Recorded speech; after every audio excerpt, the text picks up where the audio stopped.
Thank you very much, Sandy, and welcome everybody.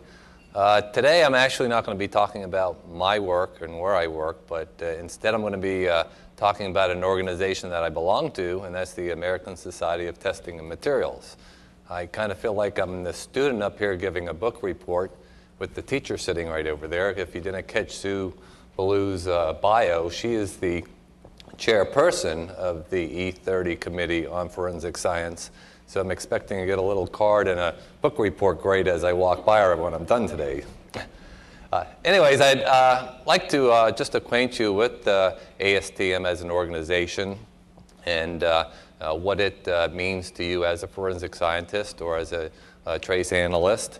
And again, to quote the ASTM primary objective, it's to be the foremost developer and provider of consensus standards. And that's the important thing to understand with its objective, that it is a consensus standards process that we in the forensic community are dealing with when it comes to standards through ASTM. And I know, and I feel probably the same way as everybody, we hate having more standards presented to us that we have to follow, but this is the environment that we're working in now. And again, this organization, ASTM, does invite everyone to participate in the standards process. So it is a big benefit to be acquainted with ASTM and what it can provide. Again, it's a very good system. It's a very well-proven system. And as I said, it's a democratic process where we do have individuals from both public and private sector, have a very, very good staff at ASTM that provides excellent management and administrative support for the committees, leaving the work that the scientists do to be basically putting the information and content into the standards and not be bogged down with the administrative task of making sure standards are grammatically written and so on and so forth. And again, we do have a very professional support staff that assists the committee and allows us to do our work, and they do all the administrative tasks for us. Again, part of any organization is not to necessarily make standards, but it's making sure that those standards are provided to the users. And again, that's a very big function of ASTM, that their main goal is to make sure that the users that need these standards will get the standards. And as a result, they have many forms in which the standards can be provided, online, in book form for the old folks in the group that still like to have paper in hand to read things, and very customized approaches to receiving your standards too. It's definitely a global organization. As you'll see in the next slide, ASTM standards are used worldwide in applications not only in forensic science but in industry per se throughout the world. You may ask yourself, why ASTM? Again, I've been associated with ASTM for about 10 years now. The organization itself was established way back before even I was born in 1898. It's currently composed of 138 committees and over 12,000 standards that the 138 committees maintain and oversee. And that's a lot. That says a lot right there. This is just not forensics that we're looking at with ASTM. Every part of our life and the world out there uses ASTM standards. Currently, there's over 30,000 members with ASTM, and the process itself is an accredited process through the American National Standards Institute, ANSI. Probably all heard of that. So again, a proven, validated system of creating standards. And again, as I mentioned before, it is composed of the users, both public crime labs like most everybody here today, or the private labs and consultants that, again, practice forensics. Just to, for an example of some of the participants on the ASTM standards, FBI, ATF, the whole alphabet soup of government agencies. And again, we're equally counterparted by those people from private industry. So it's a very equal balance. It's not dominated by one particular group, and that's part of the ASTM pledge, is that it remains neutral and balanced. So there isn't an overload of one type of user or participant. Again, one of the things to keep in mind is this isn't a group that's just out there making standards for us to live by.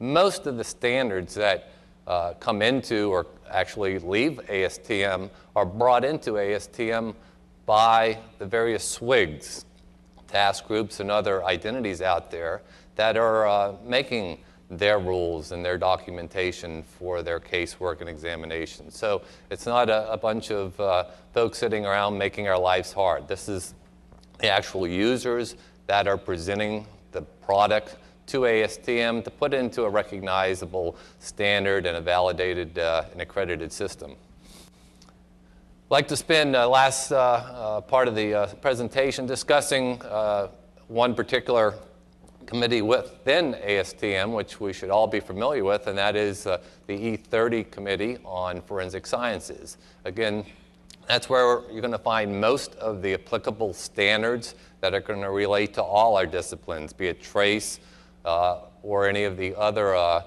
disciplines within our laboratories. Again, the scope of the Forensic Committee, as you would imagine, would be to address those standards and promote the use of the standards that have to deal with the preservation, collection, examination, and report writing aspects of our work. And again, our standards do cover the breadth of all the aspects of our forensic work, from the time the evidence is first touched out into the field to that last final period on our report.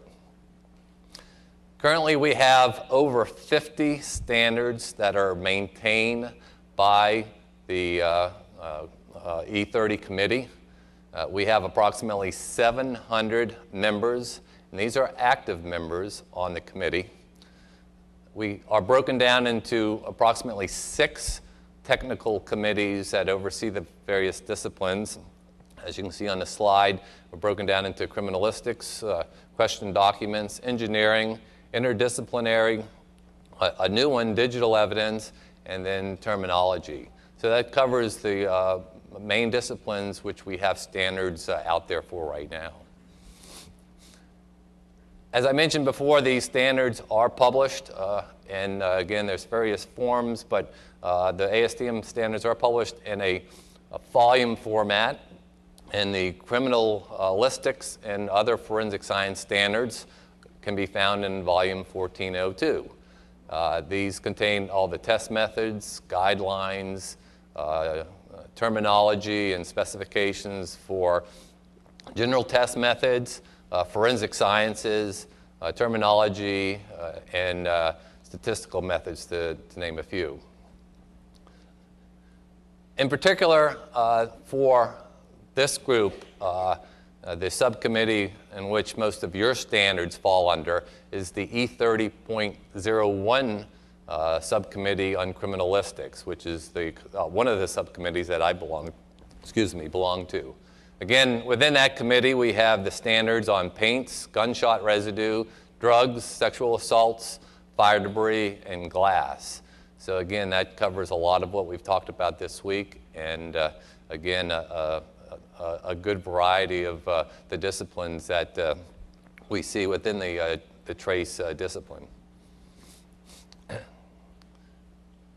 One of the things you might not be familiar with, and Sue went over how a standard test material or reference material is made, but I want to briefly go over with you how an ASTM document is kind of created. It's a very short process as far as the actual creation of the document. It's the review part that takes quite a while. But again, as I mentioned, the idea itself for a document usually is submitted through by some type of a SWIG or another identity that has a need for having standardization and through a document. That product is submitted, and it's submitted and it becomes registered with a work item number. And then that work item is then transmitted over to the editorial staff, and it's thrown into an ASTM template. From then it kind of starts looking like an ASTM document, and from that point a subcommittee is assigned to review that document and put it in a form that eventually gets it to the point where that document is sent to a ballot. The balloting process is simply no more than an email sent to the ASTM members. The ASTM members review the various documents on a particular ballot, make comments, and the next step in it, as you can see, is an electronic balloting, where after you review a document, each individual will then submit a approved or a approved with comments, or basically a negative with comments. And these ballots are, again, electronically sent via email. It's a very seamless process. Your ballots are then received back at ASTM. They go through a short process of accumulating all the responses and comments, usually put in a PDF form, and then posted for review by any member. At that point, the next step in the process is a negative resolution. Again, this is a consensus process. If there's a comment out there or individuals or a number of individuals that do not agree with the standard or some part of the standard, they may vote negative. We resolve every negative. We address every negative with every individual that has sent one in. That may be direct contact with the author of that negative, or we resolve it at our annual meeting held in conjunction with the American Academy each year in February. This year it'll be in Washington, D.C. After we resolve the resolve the negatives via either the annual meeting, or if it's a minor negative that we can deal directly with the author, we kind of tidy up the standard, make the necessary revisions based on the comment, and we have a multitude of ways of doing that, either through meetings or some web-based tools and virtual meetings, as we're all getting used to doing these days. And eventually, if the item needs to go back to a ballot because of major revisions, we go through that balloting process one more time, and then eventually we get a ballot that has no negatives on it. The item is sent back to the editorial staff to do all their magic and make it look like a real ASTM document. And eventually, the final process is the publication of that document in the various forms, be it a CD, a book, or online access to that particular document. So that's the birth of a ASTM standard. Pretty forward and straight process, but again, it's definitely a process in which you can be involved in, and we encourage your involvement.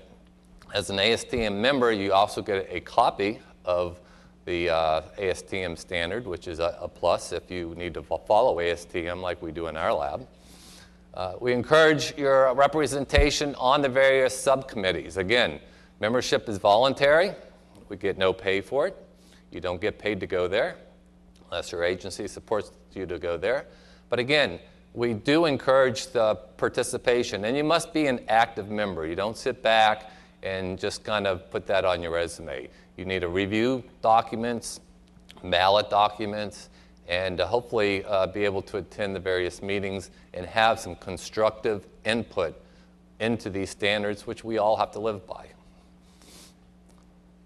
And as I mentioned before, the nice thing about it is we are scientists, and that's really all we have to be concerned about in these standards productions.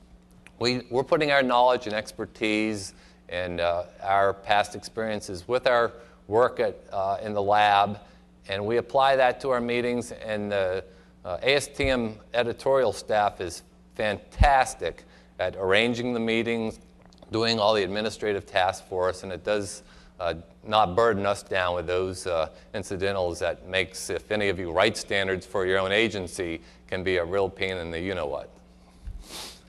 And that's pretty much it. If you have any questions, feel free to give me a call, shoot me an email.